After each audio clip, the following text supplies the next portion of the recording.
I got to show you guys what I think everybody. is one of the funniest stories I've seen in the economic collapse. This is from the Salt Lake Tribune. Shipping container apartments opening delayed by global shortages, developer says. Hilarious. Okay. This is hilarious. The cost of a shipping container is skyrocketing. The cost of transporting it is going way up. They tried to make low-income housing out of shipping containers, and now they can't open it. Psych. This is like a fire truck on fire, isn't it?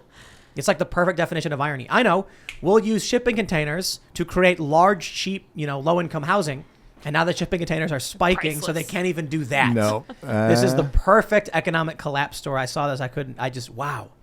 I've been doing some research on them. They're expensive to transport, which is why they're not the best thing to do. And they're also, you don't know if they're going to be dirty or that they ship toxic chemicals. There's no insulation. Once you insulate them in the inside, they become much smaller. They're only like 8.5 to 9.5 feet high anyway. 6 feet that wide. was in Salt Lake City, where it gets pretty cold. Look at this. This is crazy. Imagine living in that. Have you guys seen Ready Player One? It's a pod. Yep. Yes. No. It's how they live in the stacks. Yep. That's what it is. That's exactly what it is. Literally the pod. And they have. These are up in San Francisco. They have them functioning. Oh man! Look! I love the idea of getting a shipping container for yourself and like burying it and having a little clubhouse or something, like a bunker, yeah, or doing a tiny house. But this is the stacks. This is what we've been like. This is 1984 when the guy lives in that crappy little concrete cubicle. Yep. Welcome to your dystopian nightmare. California, you will own nothing and you will be happy. In California, you can only get single-use containers, like one shipment version containers. But everywhere else, apparently, you can have they can transport animal blood, phosphorus. You don't know what's going to be in it. We're going to be breathing in. So I would, at this point, recommend do not, or at least go look into it. But at least seems a lot worse than I thought it was. I was just watching Ready Player One the other day, and then when I saw this, I was like, "Oh man!" So like all the mobile homes are like stacked, and people live in these really awful conditions. Well, this is what you're gonna get. I gotta be honest. These shipping containers are probably better living than New York bachelor apartments. Huh? Have you seen how bad New York is? I've been there once, and it was recently. They've got apartments that are like it's a closet. Yeah. And there's no bathroom. You got to share a bathroom. One of those. It's the same as San Francisco then. So for a studio in San Francisco was $3,500 a month to $4,000 a month to rent. Why? That is a good question, especially after before. How does someone afford to live there? They go broke. They eat a lot of freaking cup of soup, making $100,000 a year and pooping in the street. I have no idea. Well, they make a lot. There's a lot of money floating around that town. There was in 2019. Best economy I've ever seen. Wow. The Trump economy. In my lifetime, I had the amount of money that was going through San Francisco in particular with the big tech. They're all centered there. Yeah. Patreon's there. Twitter's there. In downtown. Yeah. And houses are expensive. There's always been money rolling through there. And there's always 1 million people. This is prior to COVID, but there was 1 million people a day that would just travel into San Francisco. So the population doubled on every business day. And I've never been able to explain it. Like a normal house, I don't know how a gardener lives in San Francisco, and he must have bought his house 30 years ago. Maybe it's like 10 gardeners all sharing one studio. Maybe. And they all just like sleep in bunk beds. It's like good amenities. Nice weather. You probably know better than I do. Yeah. And then you got the mountains to the north. In the east, you have what's the city? You have those Sausalito's up north, but then you got kind of suburban, beautiful farmland to the east. You got the 101, the PCH. So it's located in a nice spot, and the temperature's incredible. If you're down low in the hills, it's cooler, and then you go up, and it gets really warm, like up above when the sun's hitting you. Yeah, I've never loved city living, so I've never really gotten my head right why people would want to be that close to people. And I lived there for 18 years.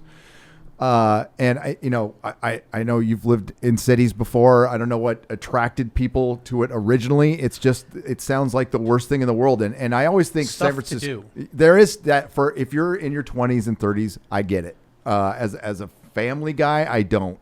You're not taking your kids to the Tenderloin in San Francisco. I moved there in 2016 for a year, paid $3,000 a month for a 1-bedroom, and they were trying to sell me mushrooms on the street when I would walk around. That was something interesting.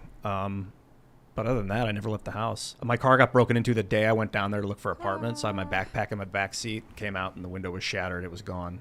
That was rough. Strong start. It was terrible. I think it's an illusion. I think a lot of people, I mean, like there's parts of it that were beautiful. There was parts of it that were nice, and there were parts of it that were fun. But I think a lot of it is an illusion. People build this up. New York is this fabulous city. San Francisco is New York smells like sour milk. Pre-internet. Yeah, it does. It's all based on pre-internet living before you could get everything shipped to you at will. You could only find like cool jewelry in the jewelry district in Manhattan. Now you just order it online. They make it and send it to you from Japan or wherever, Malaysia. China. Everybody had to say it. Yep, China. I think, and then the mom and pop capitalism, which I love, is dead. Yeah, you there. sold your... So you had a comic shop in San Francisco? Yep. What was the whole process of starting it and then selling it? Oh, it was great. This was back in 2003 when I bought it. It was, hey, I want to buy your comic store. And the guy said, yeah. And we signed one piece of paper, and that was it. And you can't do that now. And the landlord was cool. I got lucky. He was an old guy. He liked me. And he said $1,000 a month. And he only raised it $25 in 10 years. Wow. And he felt bad when he did it. You can't do that now. Once the heirs take over, as time went on, the city got more intrusive to the point where they did a point of sale purchase tax through the food and health. I don't even know how they wanted to get into my taxes then. So I just got rid of the point of sale purchase. I'm like, I don't have it anymore, so you can't tax me. And because I was having to submit it, and it was a way for them to look at and that's their way to sneaking in and looking at your taxes, the city. So they started doing more and more intrusive stuff like that. No more parking, bikes everywhere. You can't drive anywhere. Public transportation got more expensive.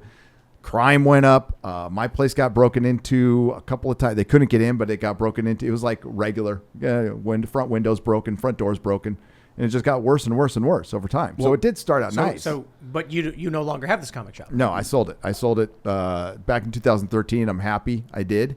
My wife owned a business in San Francisco for she had 2 salons and it went to 1 for 15 years. And she did great. She did fine, but she had to deal later on. There was a homeless guy sleeping in the front door every day, and then you can't just scoop them up and get rid of them. You can't call the cops; they won't come and get them anymore. San Francisco, if it's this was before they changed the $900. You can go and steal $900 worth of stuff, and they won't prosecute you. Basically. They will not prosecute you. 20 years before that, if they broke into your car, they did something that was even short of being violent, you just went online and you filled out a form and they might come. Wow. My friend Kelly Cutler was working with the homeless up there and said that every morning at 4 a.m. they'll bring like a fire truck or something down the street and just fire hose the homeless people and make it so that they get off the street. What? Are you serious? Yeah. No. I mean, I've been hit exactly. with water cannons before at protests. That's pretty severe. I doubt. I don't know. Let's look up the sources to that. In San Francisco, you said? I haven't seen that. I mean, you've never seen that? No, I've never seen them leave a street. It would have to be like Obama coming through or something like that. That was back in the day, but they are a constant force all the time, especially down on 6th and the Tenderloin, which I brought up, but it's spread out because they gave them cash. For the longest time, San Francisco gave them cash. That's how they're fighting drugs. They give them clean needles and cash money once a month. I'm going to get in touch with Kelly and see if I can get her evidence on this because that's where I heard all about this from. And then I'll bring it on the show. Maybe we can talk about it next week. It was when I heard that they would be hosing the homeless because they couldn't get them to move otherwise without getting violent. I forgot what they did when this was a long time ago, but when Obama would go there quite often for a fundraiser, and every time he came in, they just bought him bus tickets. Huh. Wow. It's like that South Park episode. You ever see it? Where all the homeless people come to South Park, so then they get a bus. Yep. And they get all the homeless people to go to Venice. That's what they do. Didn't Giuliani do that or concert or something? Yeah. No. On South Park, they sing the song. They were like, "In the city of Venice, right next to Matt's house." That was a funny line. I love that one because Matt Stone lives there. They've been doing that for a long time, giving them bus tickets to get out of here. But they stopped doing it in California because they're like, it's great. It's great here. We get cash. We get needles. Why would we want to leave ever? Yeah, I worked for a homeless shelter in California, and people don't understand what causes it. They just don't get it, and it's really, really frustrating when you have these bleeding heart types who are just like, why can't we just take like a house and then put the homeless in it? And they do this thing where you'll see like high-level progressive, like famous progressives be like, there are more empty homes in America than homeless people. And I'm like, okay, and that's a non sequitur. The reason the homeless people are homeless has nothing to do with an empty house. It has everything to do with with many of these individuals choosing to be homeless. I hear a lot. They're like, mental illness is the cause of homelessness. It is a cause, but in my experience, the biggest cause that I experienced was people saying, I want to be homeless. They enjoy living outside. They don't have to worry about much. People are giving them food and money. Fresh air. But it's not even that. It's like they don't care they're under a bridge. They don't care. You will not be, you go to them and say, look, there are a lot of homeless people who are definitely in hard times who want to get out of that, right? Who want to find a place to live. But my experience, most of them were just like, I don't mind sleeping under a bridge. Why should I get a job? People give me free food all the time. So I go to sleep, wake up, walk around, get free food, go back to my bridge and go to sleep. How you solve for that, I honestly don't know. Unless you can't. Right. You can't. There's I mean, you've seen it, but there's 3 types of homeless people. There is the one who wants to be homeless. There is the mentally ill, and then there's drugs. Drugs is the vast majority, and ever since the opioid crisis, it's doubled, tripled, quadrupled. The amount of deaths in San Francisco eclipsed the amount of. I would say this: there are the legitimate trope of homelessness that the left thinks someone down on their luck, hard times, loses their home. That exists definitely, and there's a lot of people like that. I've met many people like that, but it was not the majority. It was like 1 in 10. Yeah. If and that may be generous, 1 in 10. Most people that we encountered would say something like, "Get away from me! I'm not going anywhere near your stupid shelter. I want to be homeless." Yeah, they wouldn't say it specifically like, I want to be homeless. They would be like, I don't want to have anything to do with your garbage. And if they ever did come in, they'd come in for like clean clothes, a shower, and then leave right away. Yeah, I don't know the exact story on this, but when everything was locked down, they let homeless people in to a hotel or a couple hotels in San Francisco. There was a death in 2 weeks. There was fires inside. They were caught dealing drugs within a week. It was just a complete S show. They had to continue it because they couldn't, like, how bad would that look if they stopped it? But there was cops there all the time, and the hotel was like wishing they hadn't have done it, but they did. I would love to find a solution to homelessness, but that means arresting homeless people.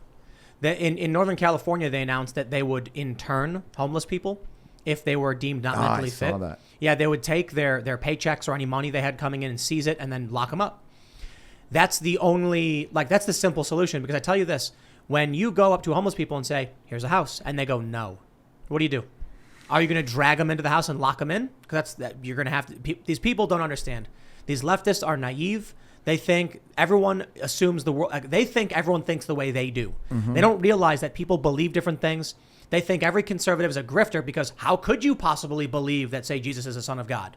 Or something like that. I don't believe it, therefore they don't either, and they're lying, or they're crazy. It's like, yo, you are not the arbiter of truth and morality. You don't know what you're talking about. This is what makes it so hard to actually solve these problems. The arrogant. Exactly. And judging the world by their own standards all the time. You're not going to save everybody. I mean, what's that saying? That the left sees the world for what they want to see out of the world, and the right sees it for what it is. I don't know if it's a correct saying. I don't even know if I said that right. But well, you made it up if you did. There you go. I mean, there's you're not going to save everybody. It doesn't mean you don't try, but as far as the homeless problem is, because it's not something you can throw money at. It's like the drug war. That was ridiculous. It's the same thing. You're gonna have to fight the problem at home, and you're not gonna. There's hobos. There's a whole culture of people. Do you know what hobo means? Do you know that hobo? Vagrant, bum, vagabond, all different things. Vagabond's the obvious one. That's like a wanderer, a traveler. But I learned this. Hobo is a person who is looking for odd jobs and is just passing through. It means homeward bound. Oh. Interesting. So a I hobo. did not know that. When you'd see the cartoon of the guy with the stick with the thing in it, it's because he's going back. I guess the idea was people would go out looking for work, and then when they failed, they would start heading back, taking odd jobs along the way. So they didn't have any place to live. They didn't have a job, but they were looking for some work. Hobo. And then bums, I think, were people who were like around the town not working. Vagrants were usually like unable or unwilling to like It's like typically a negative, like a layabout. And then vagabond was just somebody without any direction, just traveling around doing whatever. Interesting, huh? Yeah. I've been called that a couple times. A A bum. vagabond? Yeah, Yeah, that one's not times. really derogatory. That one's just like you're a wanderer, a Traveler. traveler. And again, you can only get hurt if you give power to words. Thanks for checking out this clip from the Timcast IRL podcast. If you want to see the full show, come back to this channel, youtube.com/TimcastIRL, Monday through Friday at 8 p.m., where you can leave comments and super chat, and we actually will read your comments on the show. Don't forget to like, share, subscribe, and if you want exclusive members-only content, segments you can't get anywhere else, go to timcast.com, become a member, and we even have full bonus episodes. Thanks for hanging out, and we'll see you all next time.